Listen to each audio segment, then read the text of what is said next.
This is where our garage used to be. And down there is where the house used to be.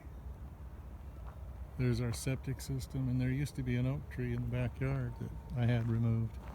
I felled it and then had a stump grinder come in and grind down the stump. And PG&E brought me all this dirt. I think I got enough, I don't know.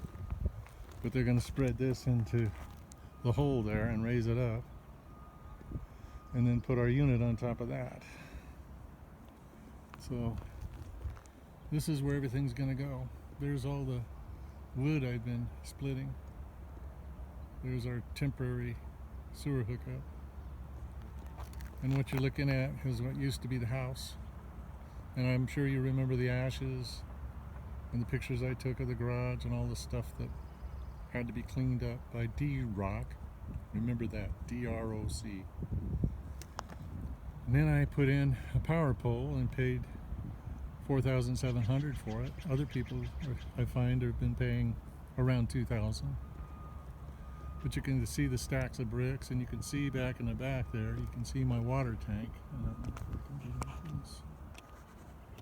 There's the water tank and a stack of brick, and then the water tank is sitting on a bunch of brick. I used it underneath to reinforce the pad. But this is our front yard, where we used to have a cedar tree and a bunch of birch trees.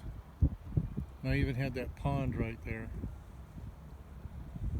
right in that area right there. Then we had the picket fence going across here, and right there is some lilacs, and we took out a rain tree that was right there, good sized rain tree.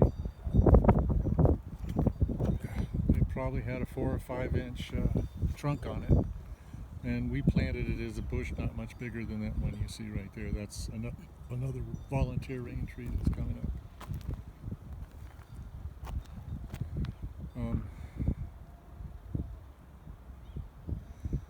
I see what I'm gonna do though.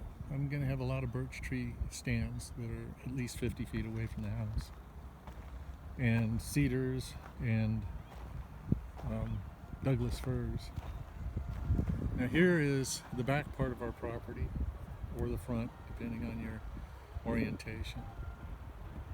As you can see, they really scraped out a lot of dirt and rocks and just helped themselves, but in the process I've managed to collect a little dirt, and there's a boulder there. Now, that thing's huge, but they dug it up when they were trenching for the underground stuff, and I asked if I could have the rock, and they obliged me. This little meadow here is where Kenny was always kept. You see the green grass grows nicely here because it's fertilized to beat all get out, and it's got good topsoil. You can see where that rock pushed back a bunch of the topsoil, and it's got a nice little bunch of topsoil right there. So we'll probably have a garden right there.